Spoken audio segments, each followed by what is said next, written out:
Un avivamiento real es lo que necesitamos, dicen muchos. Y note las palabras, un avivamiento real. Necesitamos el mover del Espíritu Santo, dicen otros, porque la iglesia está muerta, porque ya huele. ¿Qué hay de cierto en todo esto? Bueno, yo diría en primer lugar que la iglesia no está muerta. Podrá estar enferma en cualquier grado, pero no muerta. Sobre todo si recordamos las palabras del Señor Jesucristo en el libro de Mateo, en el capítulo 16, en el versículo 18, cuando dice, y yo te digo que tú eres Pedro, y sobre esta roca edificaré mi iglesia, y las puertas del Hades, ¿qué dijo el Señor Jesucristo? Y las puertas del Hades no prevalecerán contra ella, hablando de la perdurabilidad de la iglesia. De modo que la iglesia podrá estar enferma, pero no muerta. Sobre todo si recordamos que la iglesia la conformamos nosotros, los creyentes. De modo que si la iglesia está enferma, entonces los que están enfermos son las personas que conforman la iglesia. O sea, los creyentes que conforman la iglesia están enfermos. A la larga tienen las defensas bajas, padecen de pericitis aguditis o pericitis aguda, banquitis sempiterna, están pegados ahí a las bancas, carnalitis crónica, padecen de mundanalidad perniciosa, se les subió no la bilirrubina, sino la pecaditis, y la mayoría padece de esa ya irrelevancia metastásica de la que tanto hemos hablado y está corroyendo la vida de las iglesias. Por lo tanto, me parece a mí que quienes necesitan reavivarse, si ese es el caso, serían los creyentes, las personas, los individuos. Muchos son los que están esperando, según Joel 2:28, una manifestación mística, invasiva del Espíritu Santo, que el Espíritu Santo caiga con gran poder y transforme y cambie la vida de las personas. En lugar de asumir la responsabilidad de hacer algo por avivar su espíritu y crucificar la carne. Es nuestra responsabilidad, repito, vivificar nuestro espíritu y crucificar la carne. No es responsabilidad del Espíritu Santo. ¿Qué es lo que dice, qué es lo que le dice el apóstol Pablo a Timoteo? Usted recuerda en 1 Timoteo, en el capítulo 4, en el versículo 7, ejercítate para la piedad. O sea, si queremos bajar de peso en algún sentido, yo no sé, comparativo, por decirlo de alguna manera, no es el Espíritu Santo el que viene a hacernos una liposucción, por decirlo de alguna manera.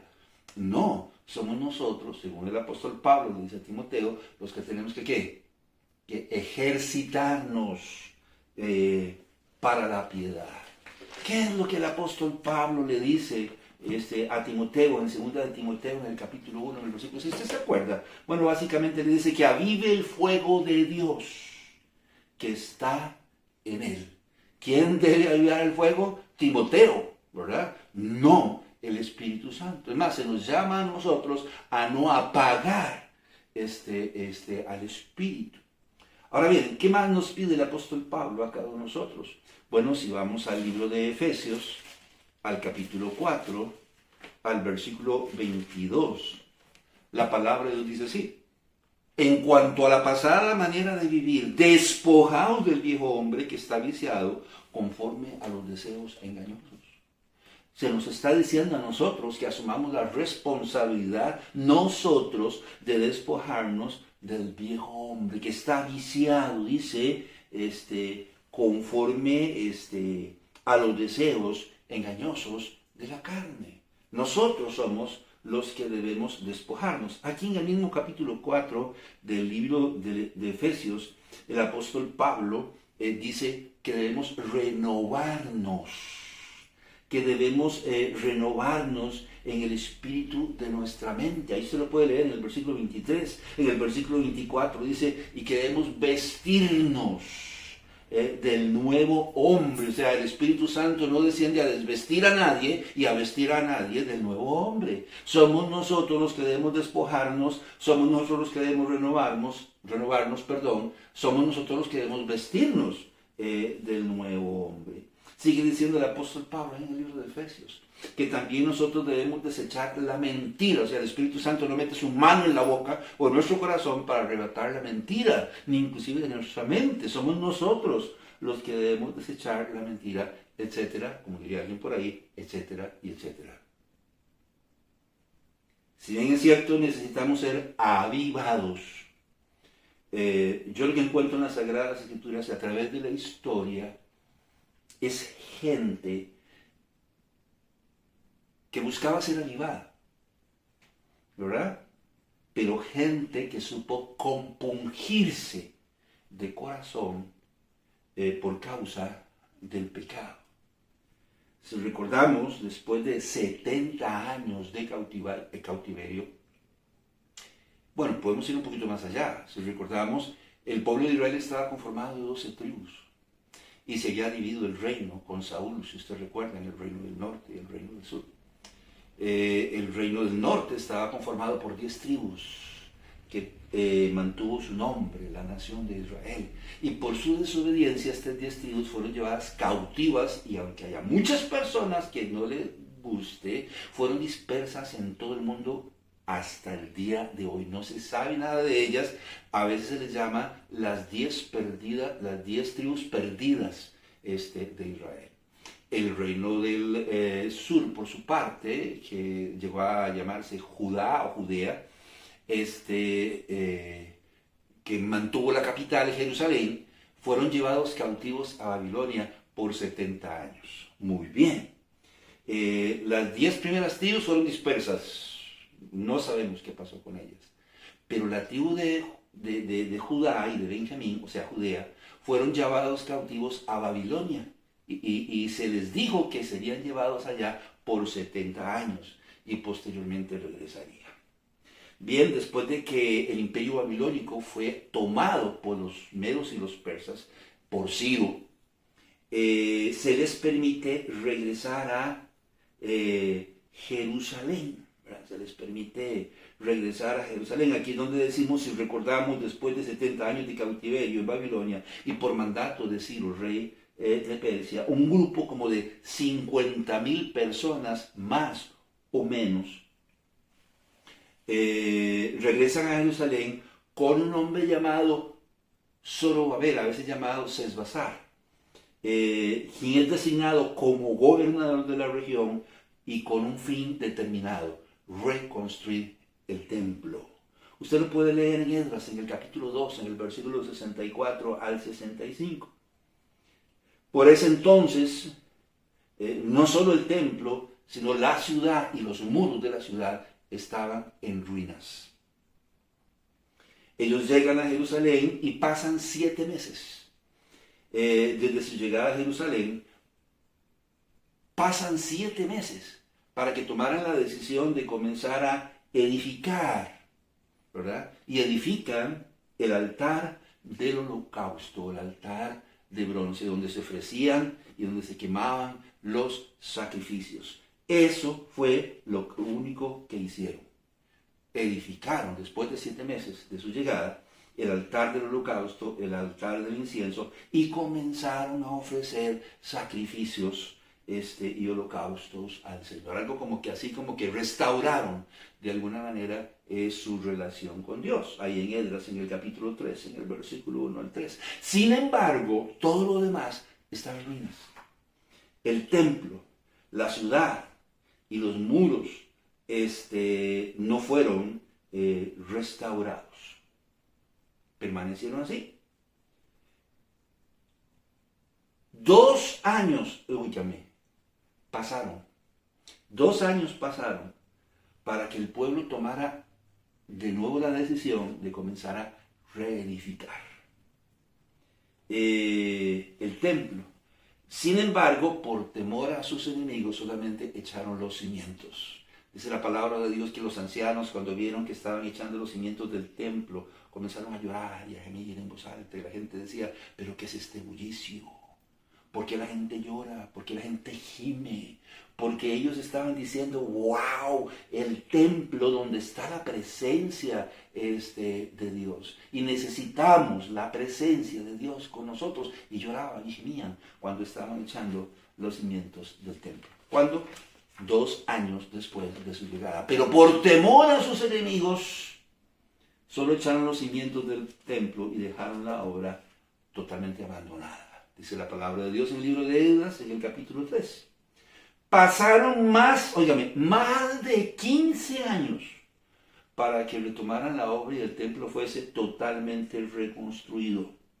Para eso Dios tuvo que levantar, usted lo recordará, a 2 profetas, a Zacarías y a Ageo.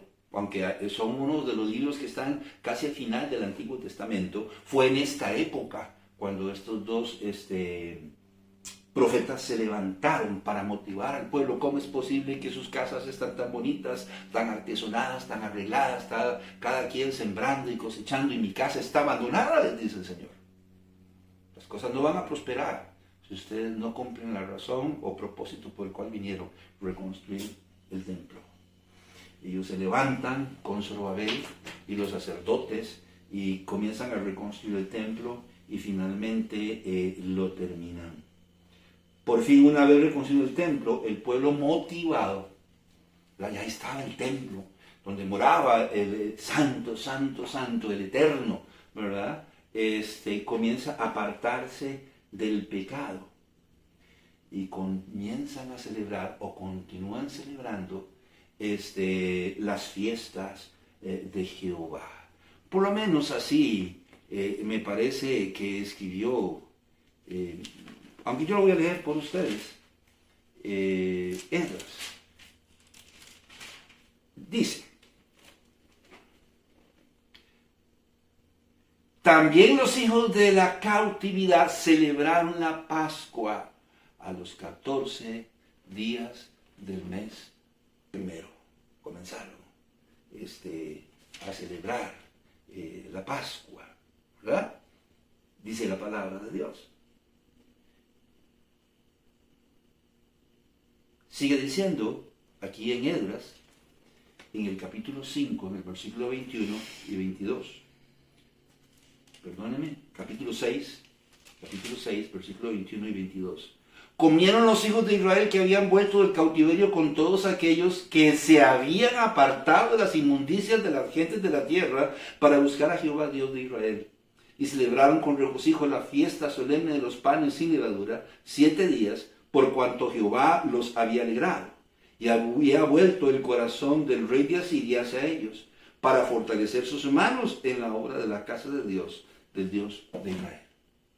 Que terminaron el templo, y con mucha más razón comenzaron a celebrar las fiestas solemnes, y comenzaron a ofrecer ofrendas y sacrificios a Dios, pero con ello, con restaurar totalmente su relación con Dios.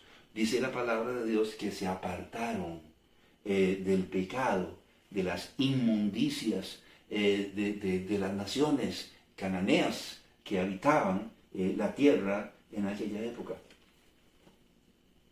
Aproximadamente 58 años después de la reconstrucción del templo es que aparece Esdras. Él llega a Jerusalén proveniente de Babilonia más de 80 años después del retorno del pueblo judío a Jerusalén. Esdras capítulo 7, versículo 6. Esdras subió de Babilonia. Era escriba dirigente en la ley de Moisés que Jehová Dios de Israel había dado. Y le concedió el rey todo lo que pidió, porque la mano de Jehová su Dios estaba sobre Esdras. Primero indicar entonces Zorobabel. 80 años aparece Esdras.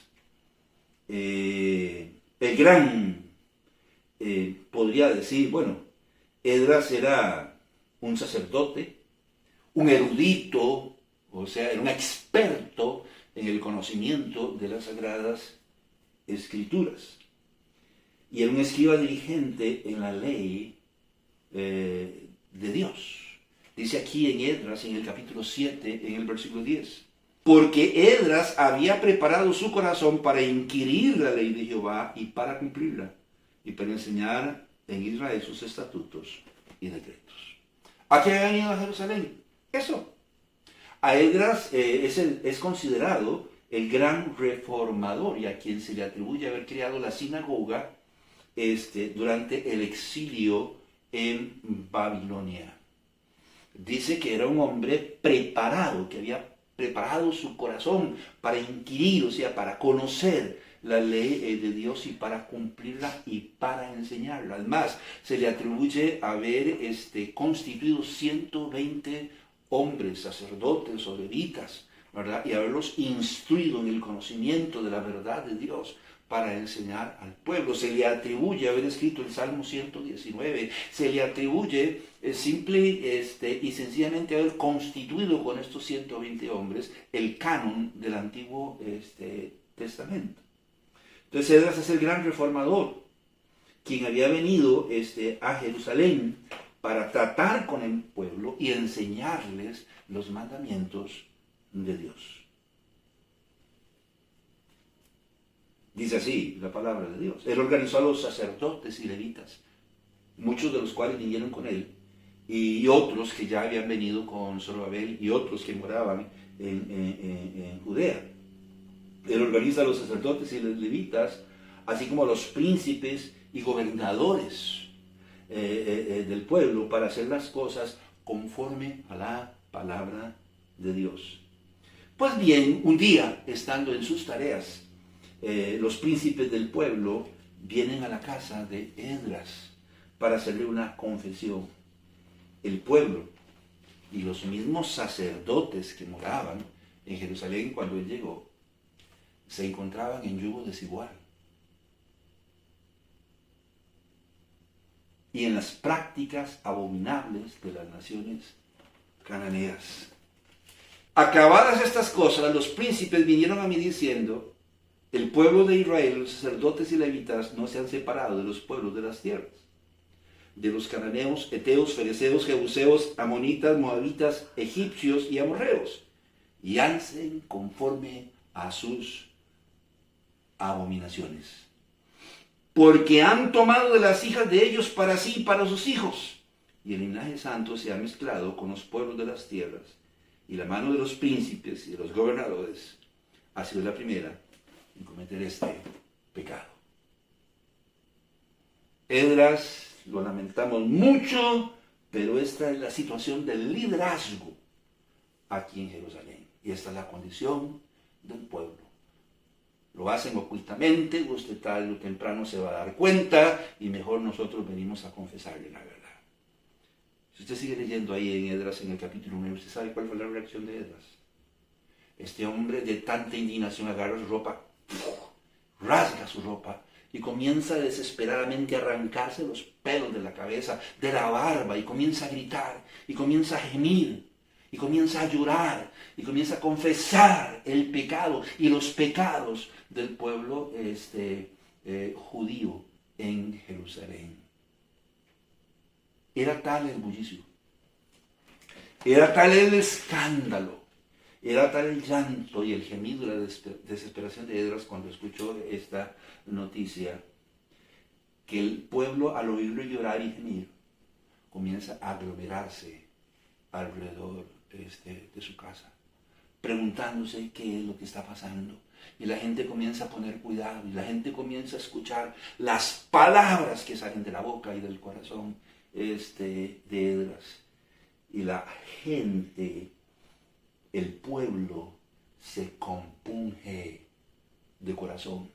Mientras oraba Esdras y hacía confesión, llorando y postrándose delante de la casa de Dios, se juntó a él una muy grande multitud de Israel, hombres, mujeres y niños, y lloraba el pueblo amargamente, escuchando a este hombre orar y clamar a Dios por el perdón de los pecados del pueblo. Por lo que decidieron convocar una asamblea. Llegaron a un acuerdo con Esdras. Convocar una asamblea para dentro de 3 días.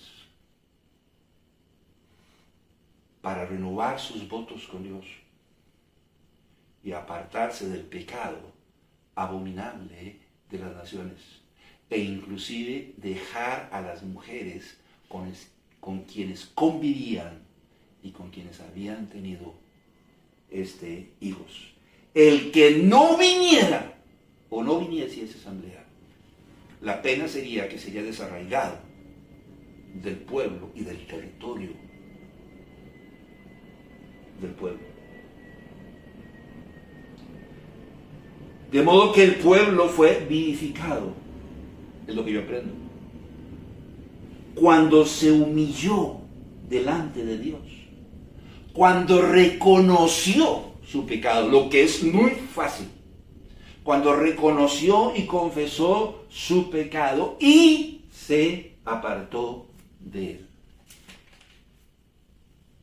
El último versículo del libro de Esdras dice: todos estos, porque había una lista, todos estos habían tomado mujeres extranjeras y había mujeres de ellos que habían dado a luz. Si usted lee todo el contexto, dice, estos son los que estaban en esta situación, pero todos ellos se apartaron de estas mujeres y de sus hijos. No quiere decir que fueron responsables, probablemente tuvieron que darle manutención porque algo decía la ley acerca de eso. Tenían que darle manutención a estas mujeres y a sus hijos. O sea, comenzaron a ser responsables. Era consecuencia desde su desobediencia, porque Dios los había advertido desde Moisés. Me refiero al yugo desigual, el pecado. Es que sin arrepentimiento no puede haber perdón de pecados, perdón, mucho menos prosperidad.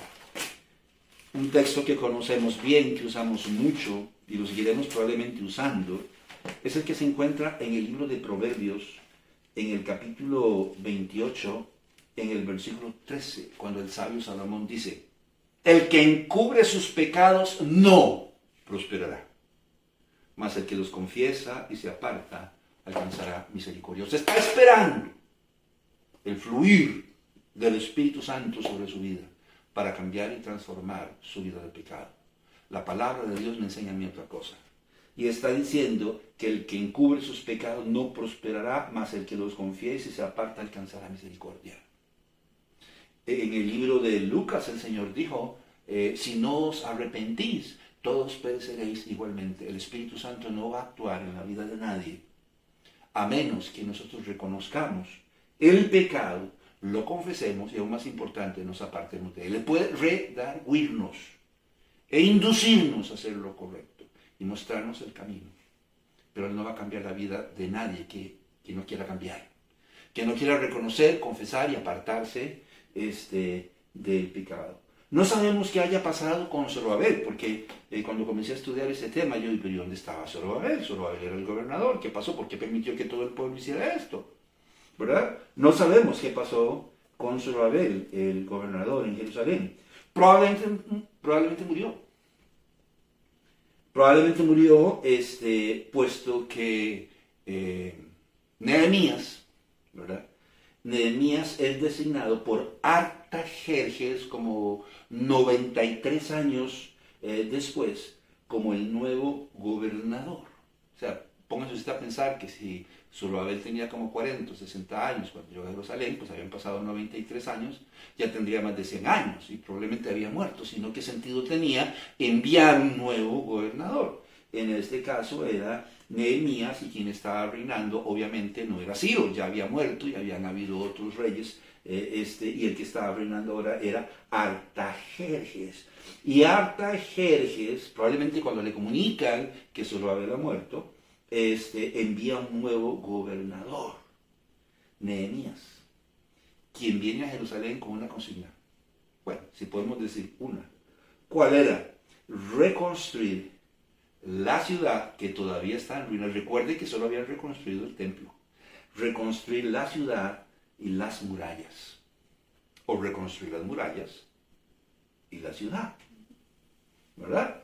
Entonces, si nos regresamos a la historia que estamos tratando de narrar, entonces la palabra de Dios nos dirá así. Les dije pues, vosotros veis el mal en que estamos, que Jerusalén está desierta y sus puertas consumidas por el fuego. Venid y edifiquemos el muro de Jerusalén y no estemos más en oprobio. Entonces le declaré cómo la mano de mi Dios había sido buena sobre mí y asimismo las palabras que el rey me había dicho.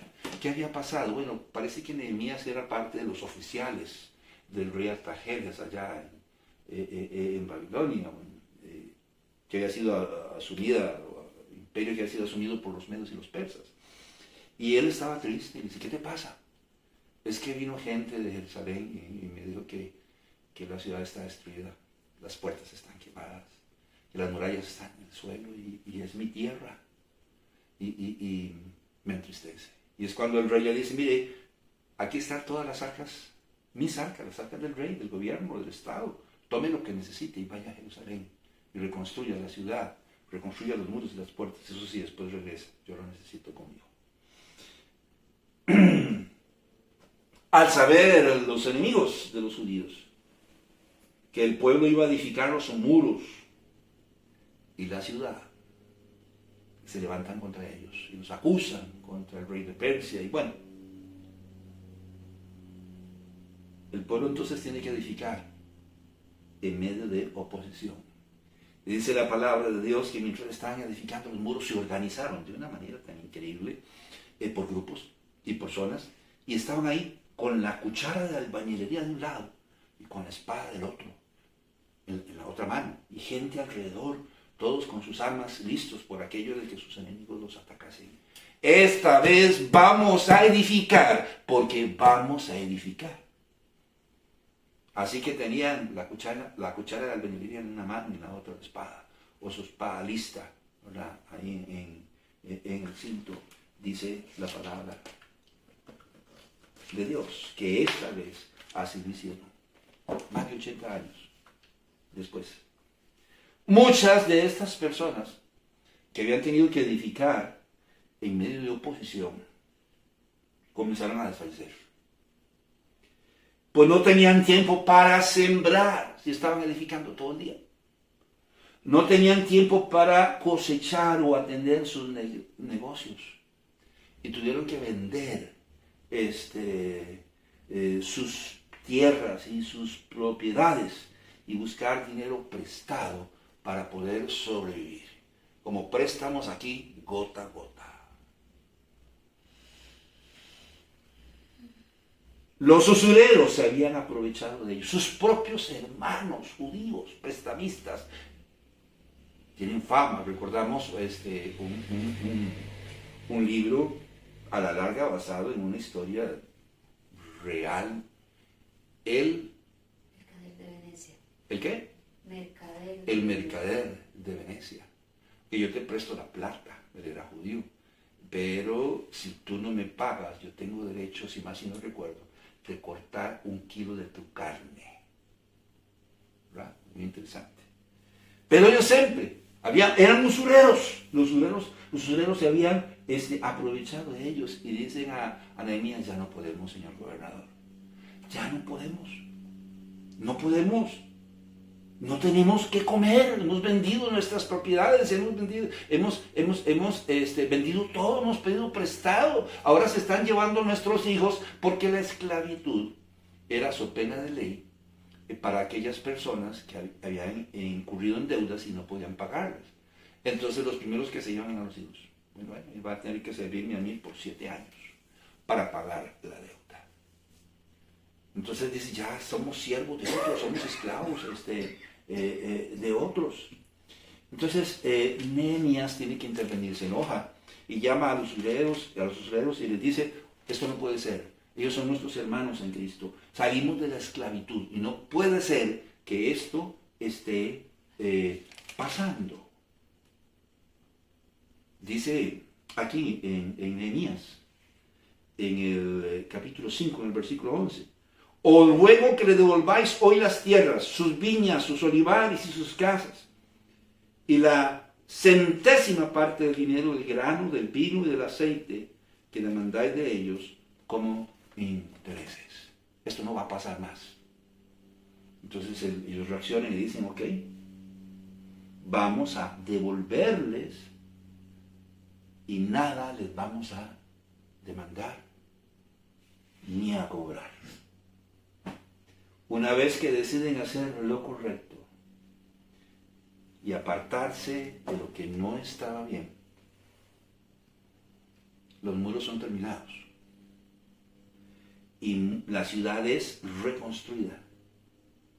Y les pide Nehemías a las familias que vengan a Jerusalén a morar en ella. Los primeros en venir son los príncipes, ¿verdad? Con sus familias, sintiéndose seguros, vienen a morar en Jerusalén y terminan de reedificar las casas en las que iban a morar y habitar. Estando ahora seguros, se reúnen en una plazoleta. Un día no tenían nada que hacer, seguro. Entonces se reúnen en una plazoleta y le piden a Esdras que les lea la ley. Por favor, queremos oír.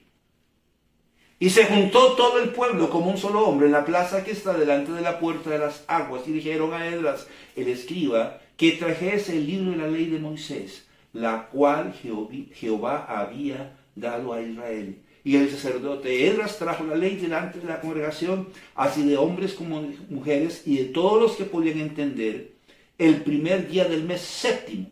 Y leyó en el libro delante de la plaza que está delante de la puerta de las aguas, desde el alba hasta el mediodía, en presencia de hombres y mujeres y de todos los que podían entender, y los oídos de todo el pueblo estaban atentos al libro de la ley. Usted nunca ha estado en la iglesia, en un culto, donde usted o los demás, ¿a qué horas termina este culto? ¿A qué horas va a terminar esto? Ya se pasó 35 segundos. ¿Cuándo va a terminar esto? Y la gente está deseando irse. Oigan, cuando nosotros nos compungimos por causa del pecado, tenemos hambre y sed de justicia y queremos oír y aprender, no importa el tiempo que pase. Recordamos el caso en el que el apóstol Pablo se acusó. Y desde muy temprano, 5 o 6 de la tarde hasta la medianoche, al amanecer, predicando la palabra de Dios. Y un joven que estaba muy cansado, se sentó al borde de una ventana, yo no sé si era un tercer o cuarto piso, se durmió, ¡pum!, y se cayó. Eso es lo que pasa cuando no nos compungimos de corazón. Nos cansamos, nos dormimos y nos caemos. Esta gente le pidió a Esdras, por favor, léanos la ley de Dios. ¿Desde cuándo? Bueno, dice aquí, desde el alba hasta el mediodía, con más de 6 horas. Escuchando, nada más escuchando cómo leían la palabra de Dios. Como resultado de ello, el pueblo se animó y se humilló delante de Dios una vez más. Nehemías capítulo 8, versículo 6. Bendijo entonces Esdras a Jehová, Dios grande. Y todo el pueblo respondió, amén, amén, alzando las manos. Y se humillaron y adoraron a Jehová, inclinados a tierra. Como el culto del domingo en la mañana, seguro.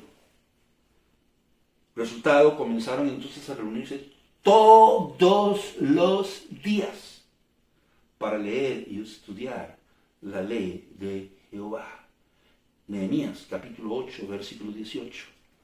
Y leyó Esdras el libro de la ley de Dios cada día, desde el primer día hasta el último.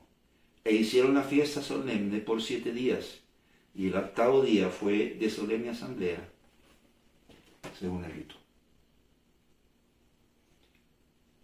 El pueblo que con Esdras se había apartado de sus pecados. Recuerda cuando se arrancaban los pelos de la cabeza.